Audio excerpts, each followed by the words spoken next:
Hi YouTube family, welcome back to Sherman's Kitchen. I hope you all had a wonderful day today. I had a request by Matthew for some pine tart. I promised him this a long time ago and I figure out I'm gonna share it back on my YouTube channel for all my new YouTube families and friends. So let's get down to making some delicious pine tart from scratch. So for our pine tart, we're gonna start with the dough first. I have all-purpose flour here. I have some vegetable Crisco shortening, and I have some butter that I cut up into small pieces. We're gonna add it to our flour and knead this to a nice rustic dough with some cold water. Let's get down to it. Add the Crisco shortening to the flour. So we're adding our butter. And then we're gonna mix everything to incorporate the butter and the vegetable shortening into the flour.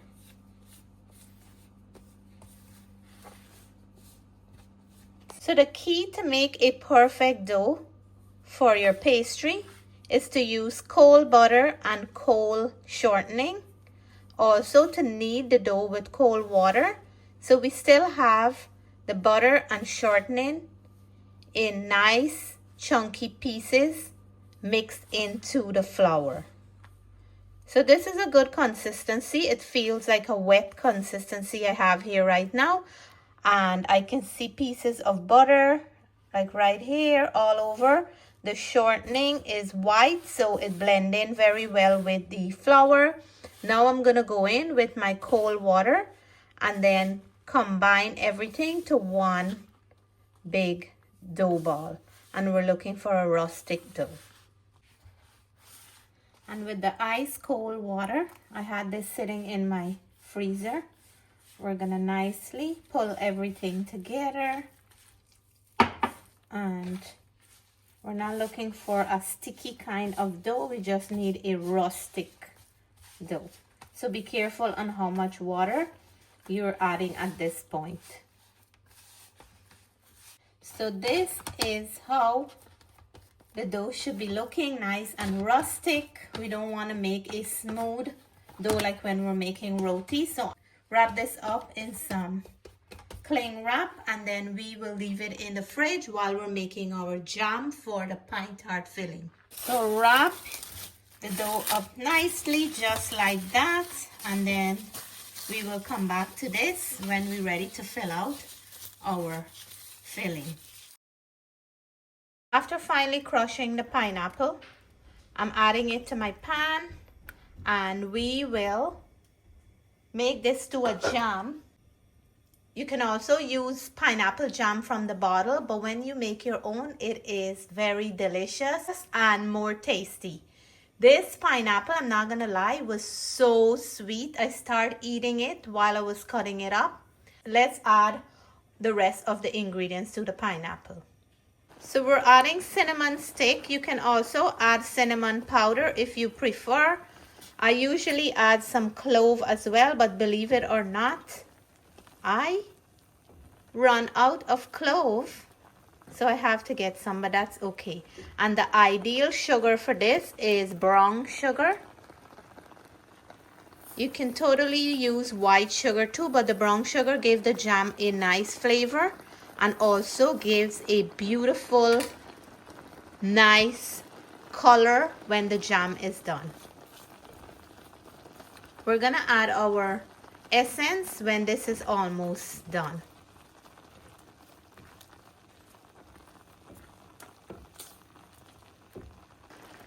After you add the sugar and starts to melt, you will notice that the jam will become very watery, but don't be discouraged by that, because all that water is gonna dry out and this is gonna become a beautiful jam. So now I'm gonna add my mix essence, and you can add a combination of mix and vanilla, or you can add vanilla only.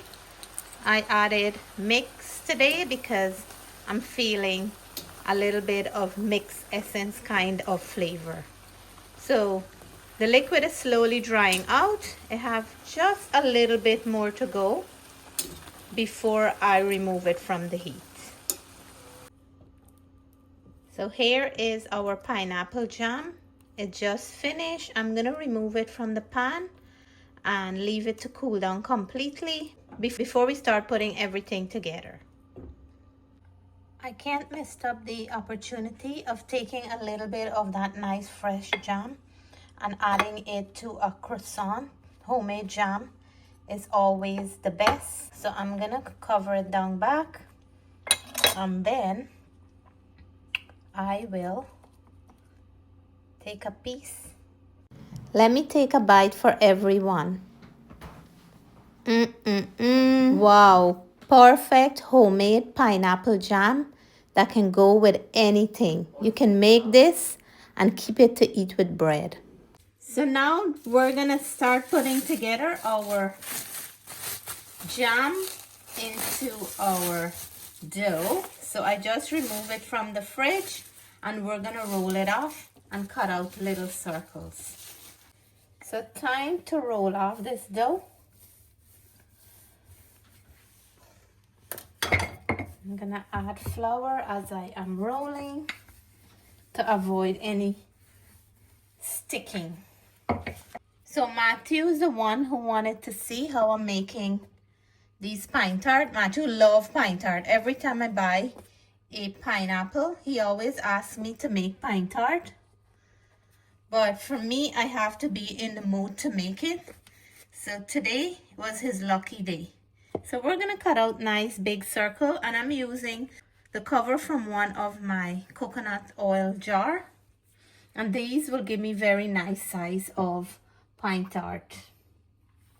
So we're gonna remove the pieces around the circle and we will roll these up and come back to it. You don't throw this out. We can reuse this to make extra pine tart. So now that we have our circles cut off, we're gonna add jam in the middle. This jam smells so good. It tastes so good. The little bit that I tried with the croissant was so delicious. So put as much jam as you like, and you can make them as big or as small as you prefer. I like to brush the edges with some water. You can do this with some egg wash as well. Milk can work fine, but I find that the water works perfectly well too. So next, we're gonna fold these up like that, and then go down with the bottom and fold it up to the top, just like that. And you have your perfect shape of the pine tart here. We're gonna do another one here quickly. Spread out the jam a little bit, and then loop over the top like that, and then fold over the bottom like this. And I'm really filling these ones up. You just want to make the shape of a triangle. After I finished filling off the pineapple jam, I run out and I still had a piece of dough. So this was my husband's idea. He said to do a little bit of strawberry jam. So I just want to share that if you don't have pineapple, you can also make this with any other kind of jam that you have. And I really feel this one. I'm gonna have to take my time and use a fork to press the edges down so that the jam wouldn't press out. Let me see if I can get to do this one like that. Actually, this one looks like a nice pattern here, right? So you can, my oven is ready. So you can use any kind of jam to make whatever kind of tart you like. But the original Guyanese pine tart is made with the pineapple. So now we're gonna brush them with some butter, and these are the veggie version, no eggs in these one. You can brush them with eggs as well, but I'm gonna keep them simple and just brush them with some melted butter before we put them into the oven. So I just finished brushing them with the butter. I'm gonna put them in a 350-degree oven for 20 to 25 minutes and they're gonna be ready. So here is my pine tart. They just finished nice and warm. As you can see, I have my display here. Some of it is already gone. I'm gonna break into one and I will let you all know how these taste. As I can see, the pineapple just oozing out there, and we will reveal the taste test. Time to dig in. Thank you, Lord, for this beautiful pastry that I have in front of me. And come in close and let's show them at you. What do you think about the pine tart? I think the pine tart is really good and it's flaky on the outside and not too sweet on the inside. Nice. Look at that. Beautiful. Oh my gosh. Look at the beauty there. So let me bite into a piece of this. Cheers to everybody. This bite is for the viewers.